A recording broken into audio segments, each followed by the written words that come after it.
Thanks to viewers like you and sassygamers.com, Bard Rock Cafe can exist, I guess. So, you can find links to Sassy Gamers, our Patreon, and social media stuff in the show notes. Just click.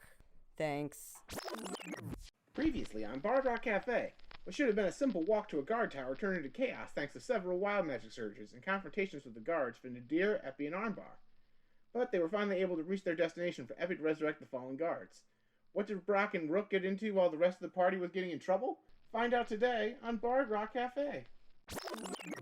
Alright, welcome back to episode 27 of Bard Rock Cafe. Last episode was the Epi, Armbar, and Nadir show, as they had our biggest wild magic rush so far in the show. It also meant that, unfortunately, Rook and Brock did not get any airtime at all, so we're going to rectify that now. As we flash back over to Brock and Rook at Brock's parents' house, where Brock's mother and brother invited them to tea. The places are set. Tea is in front of you. It is just your mother swan song and your brother love song. Rook, how much experience do you think Rook actually has with tea? She knows what it is. She's she's had it out of like a mug. This fancy china stuff probably that's in front of her, very delicate. More delicate than what she used to. So, the butler comes over to you with a very fancy glass full of sugar cubes and says, How many sugars in your tea, madam? Oh, Rook is excited about something sweet. I'll take... Rook has no idea how many sugar cubes make something sweet enough, so, 6? There is a hesitant pause before he goes, yes, ma'am. And he takes the little tiny tongs and he grabs one at a time. So, can I please roll something to see if I could tell what he was thinking about my 6 sugars?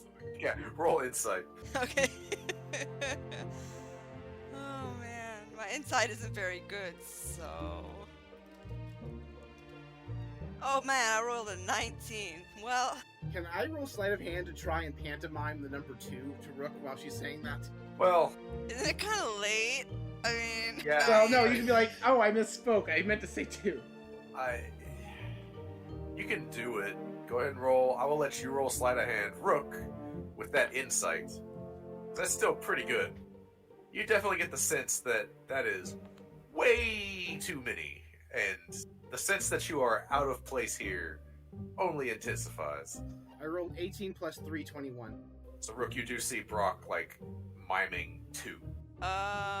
Rook does not know how to call for somebody like this, so Rook is like,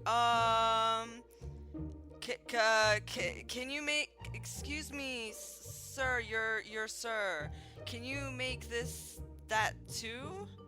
He kind of pauses. He has the third sugar cube in the tongs. And just wordlessly, he just puts it back in the little container. And then brings you your cup of tea. Rook doesn't want to look at the man anymore.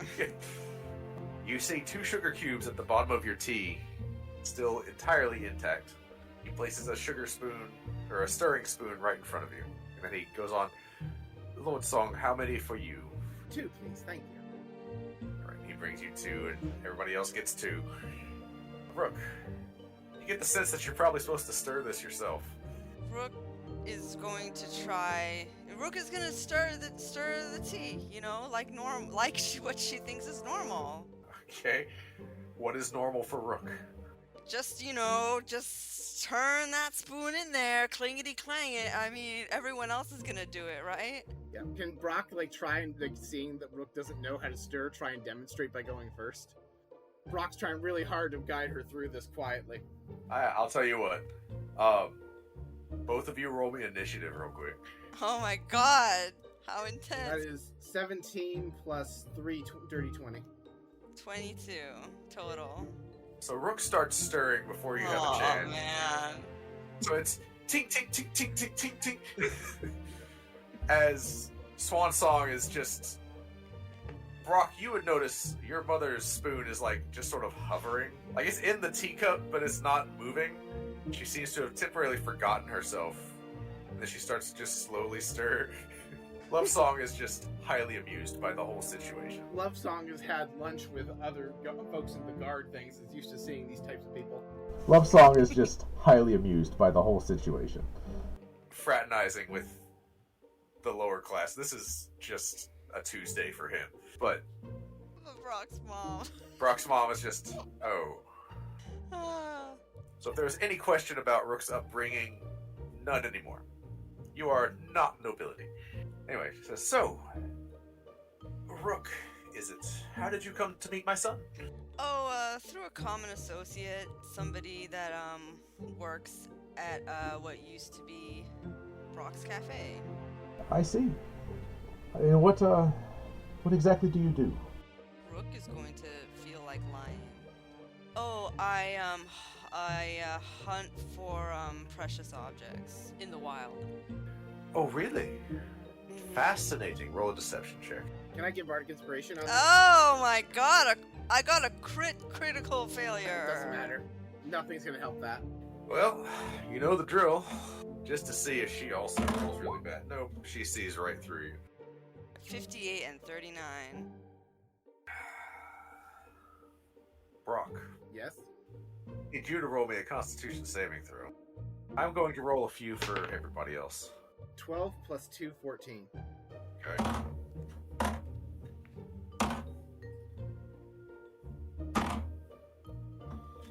Okay. Rook. You feel the wild magic flash out of you. Behind you, you hear a thud as the butler collapses to the ground, fast asleep. And then you hear clink, clink, clink. Brock is asleep. Oh no. One Song is asleep. Love Song starts to pass out and then snaps back awake and is looking around at everyone but you asleep. And he's immediately like, what was that? I'm gonna... Listen, I'm not 100% on this, but I think they're gonna be okay. And I think this is wild magic. As you say that, Brock is breathing in and then exhaling, but when he exhales, like he's half exhaling into the teacup, so it's like bubbles, you know? Which, of course, Love Song is just... Super amused by this, right? And he's looking around, he's like, I've heard stories that there have been wild magic occurrences. Brock himself informed me that there were. Sounds like this is one of them.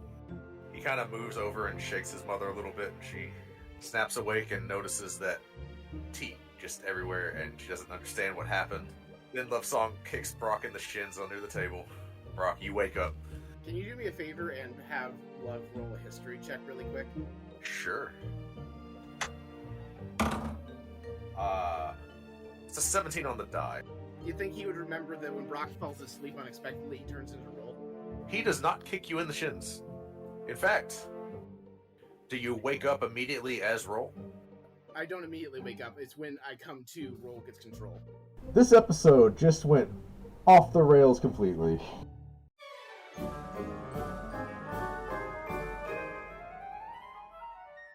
Epi, we just opened up a gift shop to help raise funds to rebuild the Bard Rock. Look at this fancy new design. I'd love that on a new t-shirt. You are transported to a world of t-shirts, all identical. You can feel your sense of self slipping away from you as the shirts reach out and grab you and assimilate. I cast Dispel Magic. Epi, where'd you go? Wild magic. Don't ask, it was terrible. So, where's the gift shop going to be? Oh, well, we have two storefronts, bardrockcafe.redbubble.com and tpublic.com/users/bardrockcafe. So anyone can support the Bard Rock. You know, the coffee mug is really cute. And that's not all we sell. We have t-shirts, hoodies, children's apparel, baby Bard onesies, Rock notebooks, Cafe's gift shop stickers. is now open. Sales go to support the show. So if you want to help out and also get some cool Bard Rock Cafe merch, go check it out. And that's everything we had so far. Epi, are you listening? Did you say something?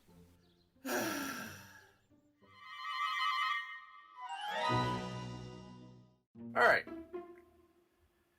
So, Love Song sits there and says, "So, Rook, I don't know if you've noticed this about my brother, but he has a spirit that occasionally likes to take control of him.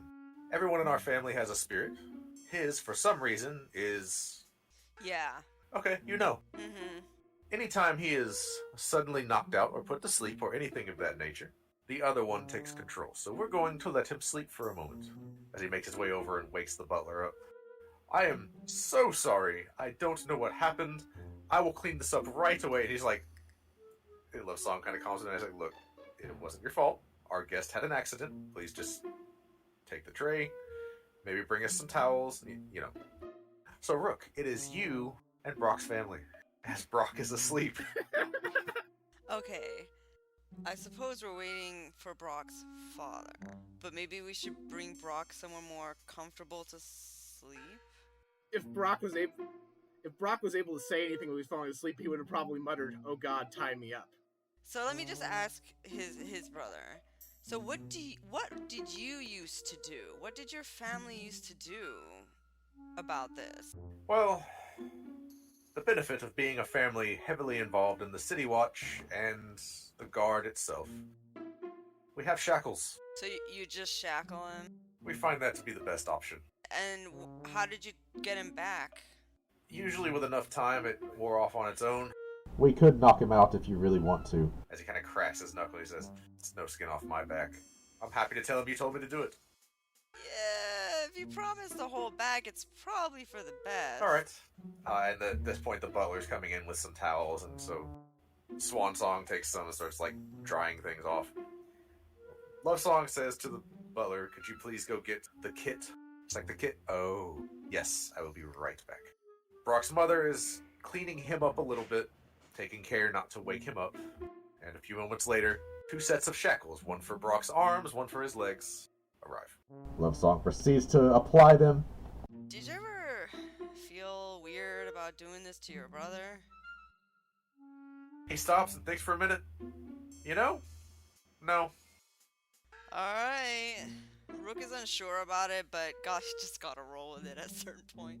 Roll. Haha. So, Love Song kind of motions for you to come over. He's like, "Would you care to do the honors?" Not really, but I'll help. Says, "Okay." And he kind of motions for you to kneel down next to him. He slaps Brock on the cheek a couple of times really hard. Hey, hello, brother, hello." When Roll wakes up, he just has the smirk on his face, and he looks up and goes, "Hello, brother. "Brother, how are you feeling?" I'm feeling much more myself than I was." "I don't believe that for a minute." Roll. "Oh, is that necessary? I'm your brother, too." "Have you met Rook?" "I have. She is absolutely delightful. She is probably my favorite of Brock's friends." "So I know Brock is not known for being the most forthcoming about people's negatives, but you're not. Anything we should know about her?" Hey. "She's a thief. "Anything else?" She works for Brock." He and I will have to have a discussion about that. Rook, anything you'd like to say to your friend? I guess he's not really my friend, but I have something to say to you. What I have to say to you is that I haven't stolen anything from this house. Oh, well, I do appreciate that. Roll. Any last words? Roll thinks for a minute. Do you need a somatic opponent to cast Charm Person?" So the minute you start to talk, like, he's letting you talk, but the minute you open your mouth to say something, he punches you in the face and knocks you out. You begin to cast it, but then you just get knocked out. And then he calls the butler over. He says, "Could you bring me another cup of tea?" Like, "Yes, sir." Once he brings a cup of tea, he splashes you in the face with it, waking you up as Brock. Ugh. Brock tries moving his wrist. Is like, oh no. "Oh, yes." "Good job. This is what I would have preferred you do. Although, next time, water, brother, not tea." Is this why you don't like tea, Brock? Real tea? "Brother, this is why you chose prestidigitation, as one of your things to learn." And he undoes the shackles so that you can, like, move freely. And everybody takes their seat at the table again. I'm so glad we're playing a wild magic campaign. Yes. I couldn't plan for this. This was awesome. So, at this point, Swan Song looks at Brock and then looks at Rook. "Son, why do you have a thief working for you?" Well, Mother, as I mentioned when I got here, I've been quested to repair this obelisk that's in my basement. It's a tablet of fate. And in order to do that, I'm going to need a diverse set of skills in order to help me do that. I might need to get into somewhere secure, somewhere dangerous. I don't know what I'm going to need, but the skills of somebody who can pick locks, fit in small spaces, just makes sense to me. You know how this reflects on us. Our son, one of our family, working with a criminal. We made sure that you had all the proper authorizations with the guilds so that you wouldn't need that sort of skill set. I know, Mother, there are extenuating circumstances, as I hope you understand. The literal fabric of reality may collapse if I cannot fix this obelisk. She is just pinching the bridge of her nose right now, but Love Song seems to have perked up at that last part. What do you mean? So it's my understanding that if the Tablets of Fate are destroyed, it could cause lasting, permanent, and substantial harm to this plane, as was explained to me by the monk of Agma who told me about the Tablets of Fate when I identified it in my basement. If it's destroyed, there's a very good chance Waterdeep at least would not survive it being destroyed, so it's in our best interest to fix it as fast as possible. The Blackstaff is currently working on helping find the other one so that we can go and fix it. And the Blackstaff's met Rook. Actually, the Blackstaff seems to like Rook quite a bit. Just trying to help. Love Song kind of takes a piercing look at you. So he has over 20 for his insight check for Rook. What does he get from a 20-something insight on Rook? Rook is kind of like a mixture of like pissed, like, oh, like you're so flippin' great, look at you in your fancy dress and your little china, you know what I mean? But also at the same time, just feeling misunderstood in that teenage way, so a little bit cross-armed, a little bit huffy, a little bit like defensive. Okay. Does he get the sense that you were sincere? Yes, I am being sincere when I say I'm just trying to help. Because I literally am trying to help with the obelisk. Okay. So he takes a look at you, kind of sizes you up for a second. Clearly there are extenuating circumstances. Rook, if you are here to help our brother and you have not taken anything from our house, for me at least, you are welcome here. Swansong just kind of jerks up and looks at him, just incredulous. He looks and says, Mother, this is bigger than we realized. And she starts to try to protest, and she's like, Mother, please, a little faith. How can you, Mother? Let's not tell Father about this. Of course not. Can you imagine what he would do? He might disown Brock. He already basically has, Mother. Sorry, Brock. You know it's the truth. Brock's just like, I was gonna say, I don't think he can disown me twice. But apparently he can. You are still legally his son. He has not taken that step. Let's try to keep it that way. Well, sounds like you have quite a bit going on. How did this get wrapped up with a noble house keeping potions? As I mentioned when I got here, when we were at the obelisk trying to figure out how to fix it, Saren the trader showed up and asked us to help him rob one of these noble houses, and told us why. I convinced him to leave us alone, convinced him to spare the life of a magister whom he was about to kill, and he let us be, but I could not leave this alone, and I needed to try and stop this. Convince the noble house to donate the potions so that Saren will not rob them, or maybe bolster their defenses, something. And how did you gain this much influence with one of the most wanted men in the city? Brother, if there's one thing I am, it is persuasive. It is one of my only marketable skills. And truth be told, I beat him in a dancing contest. That's a good lie. Roll deception at advantage. That was a really good lie. So that is a 10. 7, so 10 plus, we said deception, so 5, 15. Well, he rolled a 15 on the die, plus whatever his insight bonus is, which is not 0. He kind of gets the sense that you're probably not lying. Definitely more to the story. He's dealt with Brock telling 3/4 truths his entire life. Yes, he has. Oddly, I believe you, but why did he come to you asking for your help? He actually came because a collection of slime monsters attacked, and all the wild magic we were triggering apparently attracted him. Apparently he could sense wild magic. He seemed very fascinated by us, especially at the time he showed up, I had a rain cloud over my head. We literally explained to him that because of wild magic, we would be the literal worst people to rob something for him, and he looked like he was questioning his life choices. How did you convince him to spare the Magister? That's literally what the terms of the dance contest were. I told him if I lost the dance contest, I would help him commit the robbery, but I was very confident I could win. You're lying to me. No, that is actually the truth. That was the exact terms of the dance contest. But there is something you're not telling me. Yes, fine. We had previously helped one of his associates who get out of trouble. He had like this big muscular orc, not Armbar. You've met Armbar. Yes, I know Armbar. Yeah, but he had an orc in his employ whom we helped get out of trouble a few days prior. He was vouching for us, apparently. Apparently he thought that we would be helpful to their cause because they have something against the guilds and I'm having trouble with the guilds. So I think that may be why as well. And why did you help get him out of trouble? Roll was in charge when that happened, if that makes any difference. Roll persuasion at advantage with that one. 4 and 15. 15 plus 7 for 22. He believes you this time. He did not roll so well. I suppose that's halfway to be expected. Did they give you any information? Where to find them, anything like that? No, they did not. They just, when I convinced them to leave, they left of their own accord. They had asked us to participate in this robbery. They made it sound like it was going to be relatively soon. But that was all the information I had. That's why I was trying to act on something else. If I knew the location, I would have given it to the Blackstaff immediately. The Magister also is making a report right now. So they're also probably trying to bolster the defenses. Well, I will make sure that the noble house gets the protection that it needs, and we'll make sure they are safe from any attempted robbery. As robberies from guildless are typically not safe. I appreciate that, brother, but I think if I can just speak with them, I might be able to convince them to donate those potions to the temple, and maybe then Saren wouldn't act on his intention to rob them. He takes a slurp of his tea. There's a very, very thick pause in the air, and Love Song seems to be considering what you've said.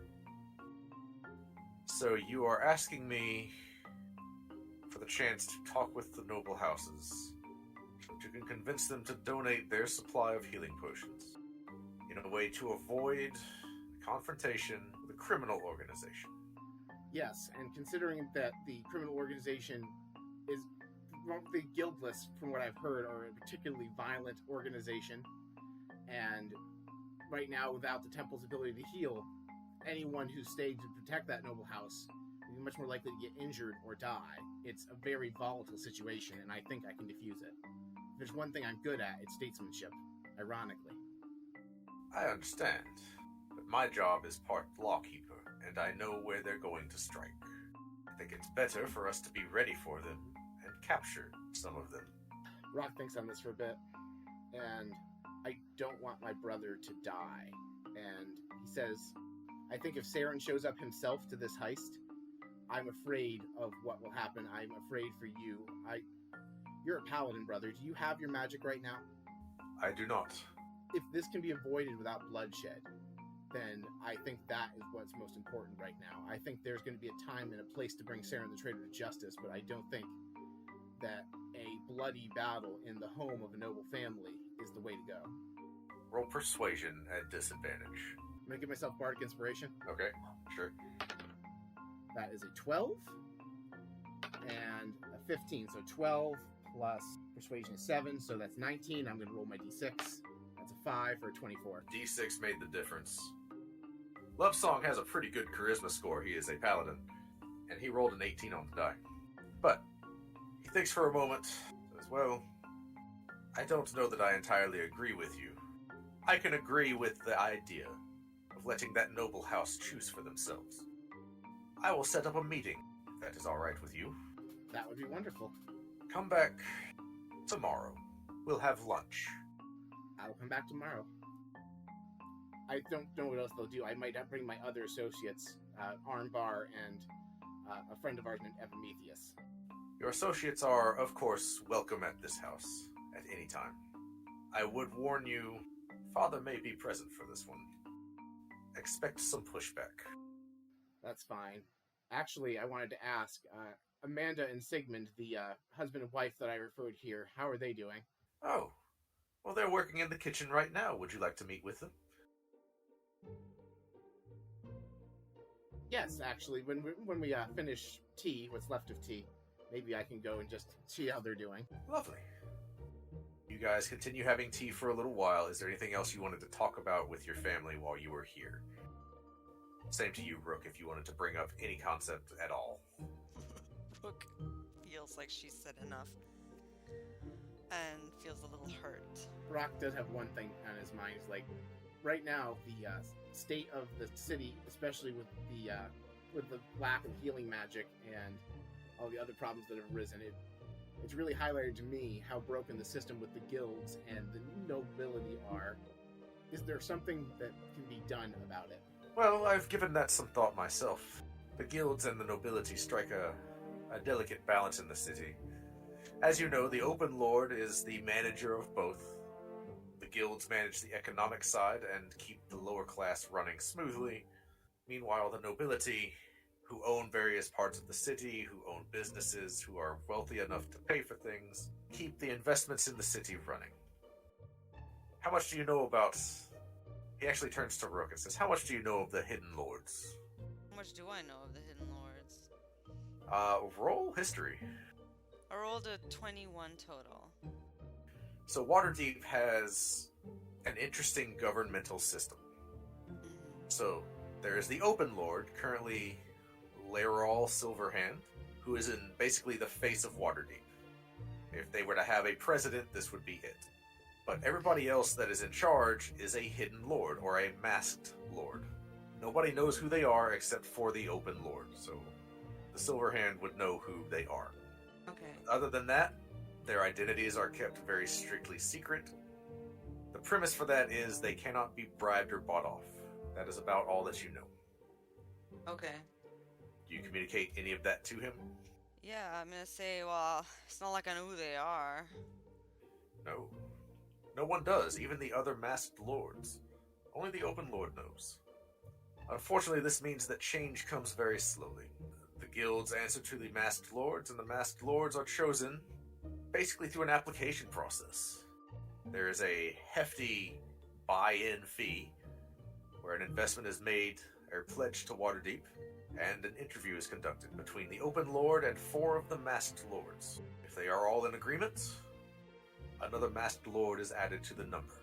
Anytime major decisions are made, the Open Lord has a meeting with the masked lords and they cast their vote. This is meant to be above corruption, but ultimately, no system is perfect. The best I could hope to do is maybe become a masked lord myself, but that takes a lot of time and a lot of money. Fortunately, Laeral Silverhand is above reproach, and she has been guiding this city in the right direction ever since she took power. But still, it is a bureaucratic, bogged-down process with a lot of moving pieces. I don't know a simple way to expedite it. So now I'm trying to think of how to determine that's obviously Love's opinion of I forgot the first name already, Silverhand.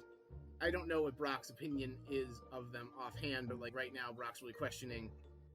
I'm trying to think I don't think there's even a role for this, but right now Brock's really questioning if this person's really above reproach, how much power do they even have if they can't institute change? Maybe it is time.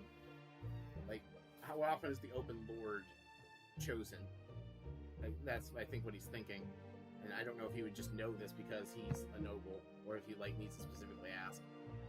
Go ahead and roll history. That is a 5. 5 plus 3, so I have an 8 to history. You would know that Open Lords, this is not a hard check. I would give you more with a really high roll, but you didn't get a really high roll. The Open Lord is chosen by their predecessor, and they stay in power until they step down or die. If they die, the Open Lord is chosen by a meeting of the Masked Lords. So there's not a way for someone to challenge the Open Lord for their position then? Not as such. It doesn't work that way. Well, Brock can't exactly invent democracy. I mean, he could. He invented the food truck. But there's a lot of steps involved in inventing democracy. How long has Laeral Superhands been the Open Lord? I am not positive as the DM. That is a bit of lore I don't have. Hang on. Well, Brock's trying to ascertain, like, on a scale of just started this job a few years ago to is probably due to retire or die soon, where do they fall? Looks like between 5 and 10 years. I'll try to get you an exact number, but it's been 5 to 10 years. That's good enough. So, like, Brock's thinking this, like, we're going back and forth. Brock's sitting here basically talking politics with his family. Is like, so the only other option would be to become a mass lord, which, you know, money and time and effort and the whole process. But right now, Waterdeep's in a state of unrest. What can we do to make it at ease? Well, the easiest solution for you is to solve this problem of the obelisk. For me, my job is to keep the criminals from having their way with the city. That's true. I do already have a problem of substantial magnitude to worry about. I guess I'm just frustrated that things aren't working the way I would expect them to. Guilds get the voice of the people, and the masked lords represent the nobility. Together, they make the city run. Could they run better? Of course. But I'm not knowledgeable enough about bureaucracy to be able to fix that. But I know I can put a criminal at the end of my sword. That, brother, is something you've always been particularly good at, and why your father's favorite. That's probably true. I mean, it doesn't hurt that I'm not a very good candidate for the favorite. And he just kind of laughs, and the conversation continues. Is there anything else you wanted to talk about with your family while you were here? No, I think that's good until our meeting the next day, but now Brock did want to just check in on Amanda and Sigmund. Yes. As tea time comes to a close, you head downstairs, and you find them in the kitchen. And they immediately recognize you, and they look much better. They are clean, they have very nice clothing. Sigmund is hovering over the stove doing something, while Amanda is chopping vegetables. Seems like they are preparing for, looks like an early dinner. Brock immediately has, like, the warning signs go off, like, oh dear, father's going to be home soon. But they stop what they're doing and come and talk with you. Amanda mentions how grateful she is that, you gave them this opportunity. Their children are fed. They have food. They have the ability to take care of themselves without having to steal or do anything sketchy.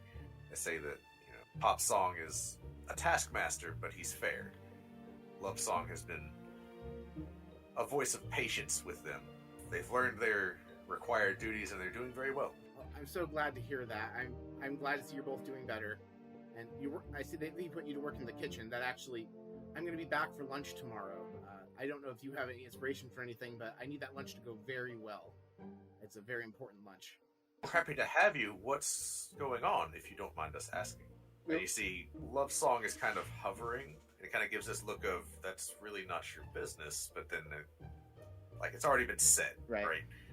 Right, and Brock just shoots his brother a look really quick and says, I'm going to be back, and father will be here, and I'm meeting with another noble family, and again, this is, Brock's known for being more colloquial with the help because he's always fit in better with commoners than his, family. He's just I really need my father not to think I'm a screw-up tomorrow.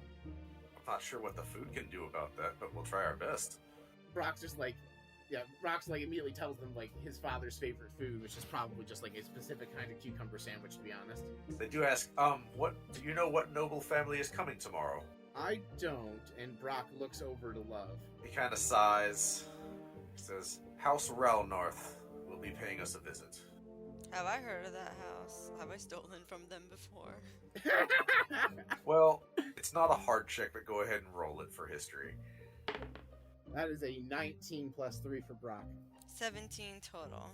You both recognize this house as they fund the City Watch and also fund the judicial system. They are very involved in the law-keeping process. Rook, you have probably stolen from them at some point, because stealing from the noble house that basically pays the City Watch, that's a nice badge of honor, right? Okay. Probably stole something big money, because, they're feeding money into the system. No, I mean, you're a gem thief, right? And it's a noble family, so it's not hard Yeah. to find, like... Some necklace. I can't even remember what I stole. Some generic rich person thing. something that you immediately turned over to Felix, who immediately just turned it around elsewhere. So they kind of nod and say, all right, well, try our best to make something really, really noteworthy so that things go well. It was so good to see you, Lord Song. Look forward to seeing you again tomorrow. And if you ever need anything we can ever do to pay you back, just let us know. Thank you. You're already doing it by taking good care of my family. Please just keep taking especially good care of my brother here. He has a very dangerous job. Yes, and we are forever grateful for what he does. And so they kind of bid you farewell, and you depart from your family's house. All right, and with nothing else to do, Brock is going to suggest that we go rendezvous with everyone at the Bard Rock Cafe and let them know the next step in the plan. So you make your way back to the Bard Rock Cafe. You arrive there, I will say, probably just as the guy that has been chained up is starting to wake up. And I realize this is on the short end for episodes for us, but I'm going to go ahead and call it here. Okay. All right. We will pick back up with the captive guy. Yeah, you walk in. There's Armbar. There's Epi. That guy. So we had an eventful day. How about you? Well, Epi, we are going to be having lunch with my family tomorrow. Fascinating. And actually, I would suggest that maybe that would be a better time for you to put on your fine clothes, if you know what I mean. Epi looks down at his robes and back up. Is there something wrong with my current outfit? Mister, I wore a blue suit. Or was it green? I forgot what color it was. I It was blocked that- it from my memory. It was actually a pink suit. Right, and your skin was blue. Really Yeah. went with the pink. You rocked it. I did rock it. And Brock's just like, oh, I'm sorry. I was just thinking maybe it would be better to attend as Giuseppe.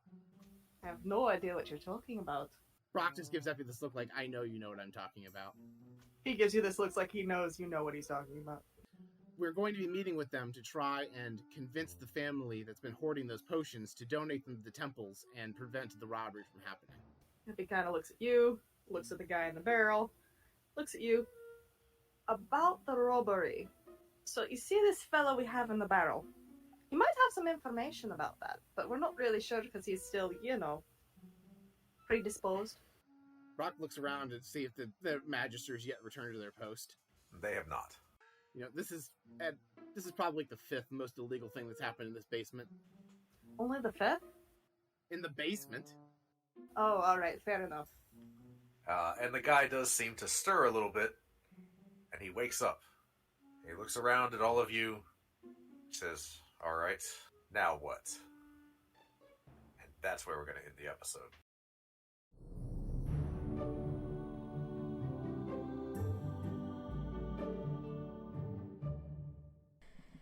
Get on to sassygamers.com and listen to more episodes. And become a patron. I'll read your cards. Do it. Patreon.com/BardRockCafe. Till next time.